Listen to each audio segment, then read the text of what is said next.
Sir నా పేరు కొండారెడ్డి. నేను క్యాంటీన్ ఓనర్ని.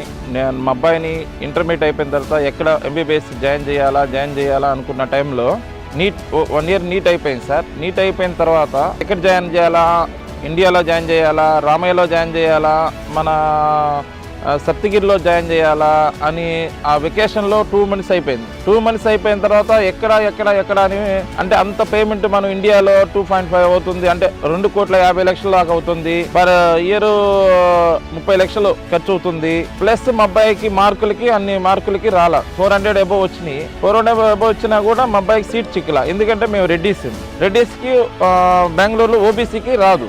అందుకని మేము అవుట్ ఆఫ్ కంట్రీకి వెళ్దామని చెప్పని ట్రై చేస్తున్న టైంలో ఫిలిపీన్స్ వెళ్దామా, జార్జియా వెళ్దామా అని వేరే వాళ్ళు బాగా చేస్తుంటే మా ఫ్రెండ్ వాళ్ళ అమ్మాయి ఇక్కడ ఆల్రెడీ వియత్నంలో జాయిన్ అయ్యింది. అవినాష్ సార్కి ఫోన్ చేయగానే ఇమ్మీడియట్గా రమ్మన్నారు. చెన్నై వెళ్ళి అప్రోచ్ అయ్యాను. వాళ్ళ రిసీడింగ్ బాగుంది, ఎట్లా ఏంటి అని ఉన్నది చెప్పారు కానీ లేనిది ఏం చెప్పలేదు.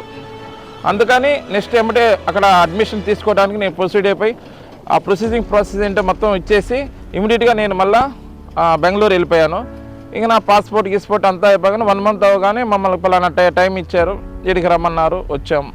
బట్ మేము అనుకున్నాము ఇక్కడ ఏదో వేరే కంట్రీ వెళ్తున్నాం కదా, ఆడ ఎట్లా ఉంటుందో ఏందో, రిసీడింగ్ ఎట్లా ఉంటుందో, పిల్లలు కొంచెం గలాటా చేస్తారా ఏంటి అని అనుకున్నాం. కానీ బట్ ఇక్కడ మాత్రం చూస్తే ఎక్సలెంట్ అంటే దానికి చెప్పుకోవడానికి మాటలే లేవు. ఎందుకంటే ఇక్కడ వచ్చిన తర్వాత ఫస్ట్ డే అయితే నేను చాలా హ్యాపీగా, ఫస్ట్ రోజు అయితే భలే అనీజీగా ఫీల్ అయ్యా. బట్ ఇక్కడికి వచ్చిన 2 days తర్వాత హాస్టల్ అవన్నీ చూసిన తర్వాత నా మాత్రం ఫుల్ హ్యాపీగా అనిపించింది. హాస్టల్ చాలా బాగుంది, ఫుడ్ చాలా బాగుంది. ఈవెన్ తర్వాత నెక్స్ట్ మేము వెళ్ళిన హాస్పిటల్ బాగుంది. తర్వాత వచ్చేసి హాస్పిటల్లో ఉన్న డాక్టర్స్ కానీ, కేరింగ్ కానీ, వాళ్ళు చూపించిన ఎక్విప్మెంట్ కానీ అవన్నీ కూడా మన ఇండియాలో ఎవరు చూపారు.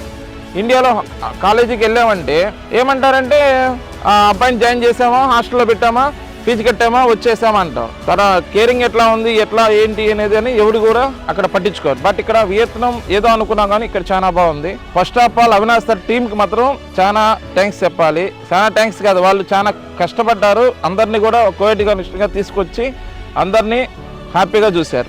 తర్వాత వచ్చేసి ఇప్పుడు పేరెంట్స్కి కూడా రూమ్లు కానీ, పేరెంట్స్ ఉండే రూమ్స్ కానీ, బ్రేక్ఫాస్ట్ కానీ, ఈవెన్ మధ్యాహ్నం లంచ్ కానీ ఎవ్రీథింగ్ బాగుంది. ఈ కంపెనీ మాత్రం ఇంకా ముందు చాలా మంది వచ్చి ఎక్కడికో వెళ్ళిపోద్దని నేను ఆశిస్తున్నాను. 100% ఇది మాత్రం సక్సెస్. ఇక్కడ మన ఇండియాలో కన్నా ఇక్కడ వియత్నాంలో 100% పొల్యూషన్ లేదు, జీరో యాక్సిడెంట్. మనం ఎవరైనా గలాట పడతారు వేరే కంట్రీ అని అనుకుంటాం కానీ అసలు అలాంటిది ఏమి లేదు. చాలా హ్యాపీగా ఉంది. మీరు ఎవరైనా జాయిన్ అవ్వాల్సి ఉంటే అప్రోచ్ ఇమ్మీడియట్గా ఆయన ప్రొసీడ్ అయితే మాత్రం ఖండితంగా ఇక్కడ బాగుంటుంది. Thank you sir.